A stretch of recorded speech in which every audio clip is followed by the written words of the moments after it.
পাকিস্তানের বুকে shopping mall খুলতেই চোখের নিমেষে তার লুট হয়ে গেল। আর পাকিস্তানের পুলিশ দাঁড়িয়ে দাঁড়িয়ে দেখলো চুরি করা জিনিসপত্র নিয়ে জনতা গর্ব করে সেলফি তুলছে। হ্যাঁ, শপিং মল উদ্বোধনের দিনেই সেটাকে কার্যত যুদ্ধক্ষেত্র বানিয়ে লুটপাট চালালো পাক জনতা। আপাতত এটাকেই পৃথিবীর সবচেয়ে বড় গণডাকাতি বলে আখ্যা দিচ্ছে মিডিয়া। কিন্তু কেন এমনটা হলো? তাহলে কি পাকিস্তানে আইন কানুন বলে কিছু নেই? চলুন তাহলে গোটা ঘটনাটা জেনে নিই আজকের এই ভিডিওর মাধ্যমে। 1 সেপ্টেম্বর 2024 পাকিস্তানের করাচিতে গুলিস্তানের জোহর এলাকায় সকাল থেকেই সাজো সাজো রব। আর তার কারণ একটাই, ড্রিম বাজার নামক একটা বিরাট বড় শপিং মলের উদ্বোধন হওয়ার কথা ছিল এই দিন। এই ড্রিম বাজার শপিং মলটি মূলত বিদেশে থাকা এক পাকিস্তানি ব্যবসায়ী তৈরি করেছিলেন করাচি এলাকার মানুষদের সুবিধা প্রদানের জন্য। কিন্তু সেই ব্যবসায়ী হয়তো স্বপ্নেও ভাবতে পারেননি যে তার স্বপ্নের বাজার শ্মশানপুরী হতে মাত্র 30 মিনিট সময় লাগবে। বিগত 1 মাস ধরেই এই শপিং মলটি নিয়ে সোশ্যাল মিডিয়ায় দারুণ প্রচার করছিলেন মল কর্তৃপক্ষ। ফলে জনতার মধ্যে প্রবল উত্তেজনা ছড়িয়ে পড়েছিল এই মলকে ঘিরে। আর তাই হয়তো 1 সেপ্টেম্বর সকাল 9টা থেকে ড্রিম বাজার শপিং মলের বাইরে মানুষের ভিড় বাড়তে শুরু করে। বেলা 1টা বাজলে লোক ঠিক করতে থাকে ড্রিম বাজারের গেটের বাইরে। মাইকে অ্যানাউন্স হতে থাকে বিভিন্ন অফারে। দুপুর 3টে বাজতেই শপিং মলের গেট খুলে দেওয়া হয় সর্বসাধারণের জন্য।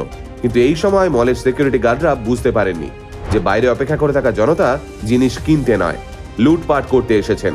মলের গেট খুলতেই শুরু হয় বিশৃঙ্খলা। আচমকা কিছু লোক লাঠি আর পাথর নিয়ে ভাঙচুর চালাতে শুরু করেন। ওদিকে এই বিশৃঙ্খলার সুযোগেই মল ভর্তি জনতা গণ ডাকাতি করা শুরু করেন। মল কর্মীদের দাবি, জনতা আমাদের ধাক্কা দিয়ে ফেলে নিজেদের পছন্দের জামা কাপড়, জুতো, মেকআপ সরঞ্জাম, দামি দামি ব্যাগ লুট করে নিয়ে পালাচ্ছিল। আর বাইরে থাকা পুলিশ সেগুলো নীরব হয়ে দাঁড়িয়ে দেখছিল। কেউ কেউ তো ওই চুরি করা জিনিসপত্রগুলো নিয়ে গর্ব করে সেলফিও তুলছিল।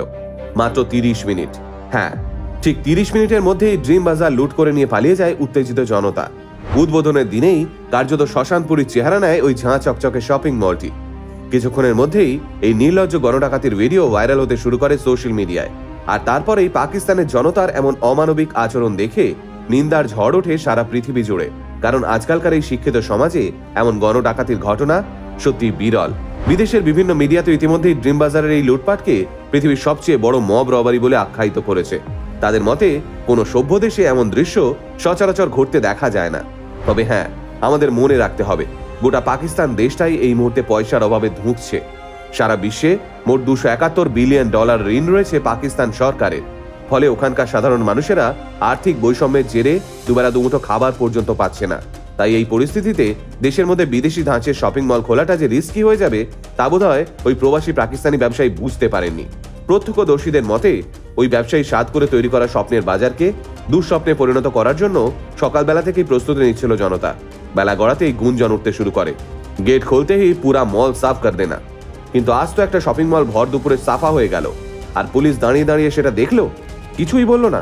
প্রত্যক্ষদর্শীদের মতে প্রাথমিক পর্যায়ে যে কজন পুলিশ ছিল তারা নীরব দর্শকের মতো সবটা দেখছিল।